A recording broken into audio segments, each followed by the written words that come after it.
Hey guys, Michelle from OG Rose. I'm looking out on a very icy, frosty, snowy landscape, our first snow of the winter season, and it's beautiful, so beautiful.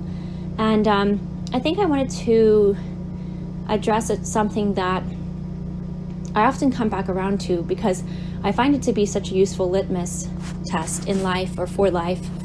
And it can often kind of, I want to say, create some sort of discernment in the what can be the minutia of, wants and needs and all of that language, because I think that's become more difficult for me to navigate in adulthood, where there's more responsibilities, there's more lives you're responsible for as well. And so then you're trying to navigate wants and needs and the complex of those things and dynamic of those things amongst many different many different people and different types of people in terms of, age ranges and what independence level or dependence level those age ranges have. And so, I think what can be helpful is to maybe, at least it seems helpful for me, is to think about it more so in terms of facing fears.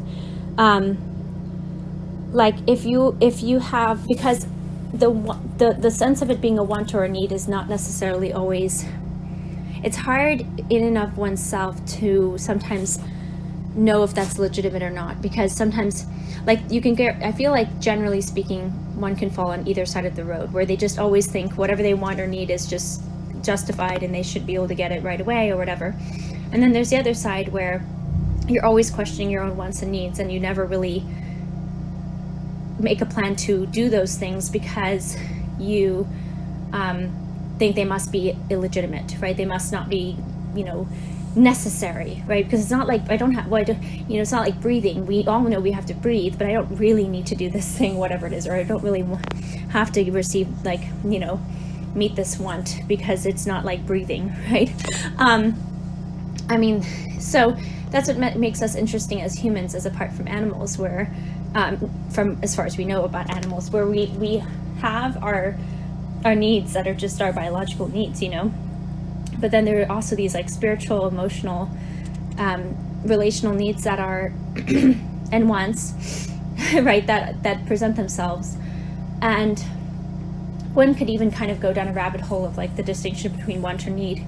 But I do think that it can become rather confusing, and it can become rather reliant on somebody else saying that it's, or maybe it never was the case that somebody said you can only have your wants or needs validated because I say so, right? But we can internalize that because of our mimetic propensities as humans. But really, we can sometimes operate that way, where it's like, well, I'm the only one who feels this want or need, so I must not be legitimate because no one else thought of it either, or nobody else thought of it, I just thought of it, or you feel like you're the only one who's thinking about it. And sometimes some of those things are really, really particular to your calling, or what your purpose on the earth. So therefore it's difficult for anyone to maybe ever feel that what you feel about it, and yet still you can't. It's this kind of fine line between listening to that and then also not being demanding in that, I'm gonna be grumpy unless I get to do that, or I do that thing, right? So I think, there could just be the baseline of our human needs that you have to do in order to function, and it sort of takes a responsibility and I want to say initiative in a sense, or a type of a kind of intent to be sure to do that. Like if you really need to eat breakfast before by a certain time in order to not be really sluggish or get a headache or something like that, you need to make that happen and not put it on somebody else to do that, but take that care of that yourself. Now, when it comes to our relationality and helping each other to meet needs, it may be something where it requires this element of trust to, it certainly requires an element of trust and vulnerability to ask and to receive, right? It really does. And it's like this, I think it's because as humans, we kind of do this strange oscillation between, we want somebody to read our minds and do it all for us, or do it for us without asking, at least some of it. Or we feel like we can do it by ourselves and we should be able to do it by ourselves. And there's a healthy degree to which we should take our own responsibility for our own selves. And so therefore it's, again, very understandable to feel the sense of, well, I'm okay and I should be able to do this without asking for help, So, and sometimes we also just want to control it, right?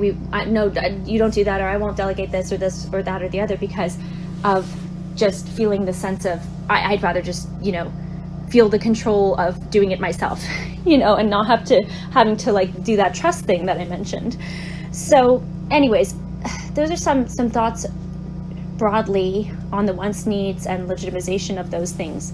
And the polar extremes, right? The polar opposites of, never thinking it's okay, like thinking it's pretty much always invalidating one's and wants and needs, or the other side of always saying, I must want it or need it, so it better happen now, or else I'm going to not be a very nice person. I'm going to be grumpy, or I'm going to be upset, or I'm going to be unhappy, or I'm going to, have a little adult little tantrum or whatever. Not to invalidate tantrums. I understand there's a place for like our human reactions to things, but I'm just saying that there's those two extremes, it seems, or can be that way. And usually humans aren't just one or the other entirely. They're like a little bit of this in this area and a little bit of that way in the other area, So, yeah, with all that said, I think that for me, what can be helpful to consider is the facing the fear. Because if you're having a hard time or fearing something, or fearing doing something, like extending trust to a loved one about something or whatever, or with something, it's in facing that fear that kind of gives the directionality of moving toward doing that want or need, and it's weird because a lot of times I think it can happen more so on the feminine side, where there can be a sort of feeling like, well, I should just, I don't know if, again, it might not be entirely feminine for most people. I'm trying to share my own kind of area where I can definitely, grow in. It's being able to just be committed to the facing the fear, be committed to the development of trust and cultivation of that. And that also meaning having to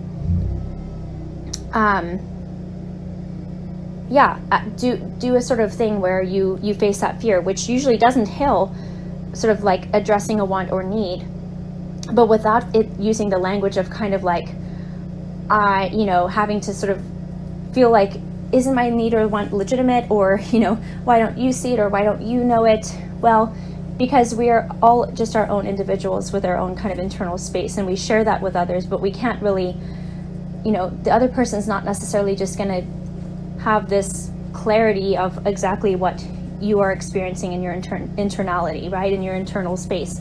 So anyways, I think the facing of fears is much more helpful, because one can kind of get stuck in that place of the need want, and then start to even struggle with things that are really unfortunate, like being bitter or resentful, or not really knowing how to articulate it, or feeling like they have to over explain themselves for what they're asking for, or saying, hey, I need this, I need to do this, does that work for you? Obviously we have to have flexibility and being reasonable and understanding, because when it comes to helping one another out, people aren't just available at the drop of a hat necessarily. They might be, but they might not be. And so, but it's still that willingness to face the fear, cultivate the trust, to be able to even speak in that place of familiarity with what is inside yourself as a want or need, and seeing it more in terms of how can you better face your fear, because I think that's going to develop courageousness, versus it just getting stuck in the want and need, and it being like all about I don't want to say it's like the risk is that it can kind of just become consumeristic and just sort of like I'm just sort of, it's about getting what one wants or needs, right? Versus venturing out into the space of being courageous to face a fear, to be vulnerable, to speak something with confidence, and not feel like you have to almost have a pity party for yourself while you do it, like, or have I'm apologizing for this because you didn't think of it before, while I did, or before I did, you didn't see this without me saying anything, so now I'm going to be apologetic for it. Well, no, it's just about this sort of the development of the confidence that I think is also related to facing fears. So yeah, I think I can get quite stuck in I think I used this word already, but the minutia of wants and needs, and how to discern those things, and when is it right? Is it imposing? Is it being selfish? Is it being, blah,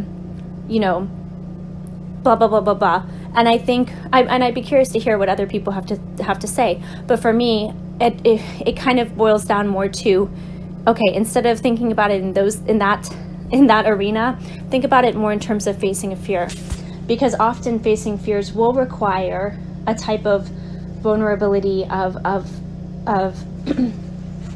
kind of sharing our wants and needs, and it also puts the emphasis on your own doing, your own agency, your own action, and your own discipline to actually do the thing yourself, and not just put it on somebody else and make it their responsibility. It's your responsibility at the end of the day. And even if that responsibility also looks like having a confidence in utilizing somebody else's help that they are able to provide or are happy to provide, then that is a type of, I think, a cultivation of that facing fear and trust. And I think too, it's we can sometimes forget how much that is a blessing in and of itself to cultivate a trust in a relationship, because it deepens intimacy. It also allows for the joy of, like, there's a lot of people who really desire to bless and to help and to be there, and if they don't feel like they can ever be asked or told, hey, I really I need to do this, could you help me in this way or whatever, like they don't feel like there's that, like, oh, I'm not able to be someone you can feel like you can ask, so yeah, and that can go too far either. You don't want to go around scouting like, oh, they didn't ask, so they must not trust me, sort of thing. You also have to that's another thing of trusting people in their own process.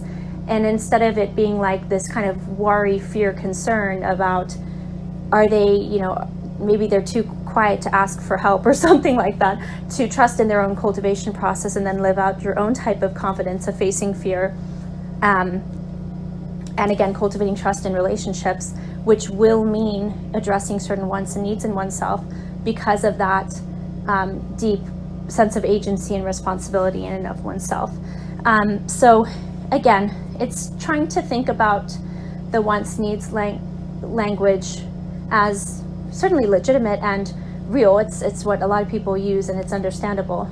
But for me, the discernment and the ability to navigate through that, it's more helpful to think about it in terms of, am I facing a fear? How am I facing a fear? In order to address those things. Because if you think about it, like, well, what am I ultimately afraid of here? And sure, you might still be vulnerable, and it doesn't necessarily go exactly how you imagined in your head, but there's still that cultivation of, of being courageous to speak, especially when you're afraid. Like, the first and foremost, you might be afraid to even speak at all, in a particular relationship. So to be able to know that that you can speak, but also being discerning about, what are you speaking? Are you just speaking criticism? Are you speaking out of a place of judgment? Are you speaking out of a place of, again, fear? Like, those things all have to be checked first. But if you're speaking, if you're afraid to even open up your mouth and your heart, or to sort of make something that almost feels more like this, I'm presenting like something that I'm going to, in my own agency, do, but this is what this is how what I need to kind of arrange in order to do that, then, and that means facing fears, because often means the trust thing, right? Then that is, I think, a really important thing, and a really great way to navigate, instead of thinking about it on this barometer of like want, need, and how much is this legitimate. It's like, it, to me, I think there's a deep legitimization of facing one's own fears. But again, even facing one's own fears gets into having discernment and wisdom, right? You don't face a fear because you're afraid to jump off of a building, right? And Daniel will get a lot into this, which is so crucial.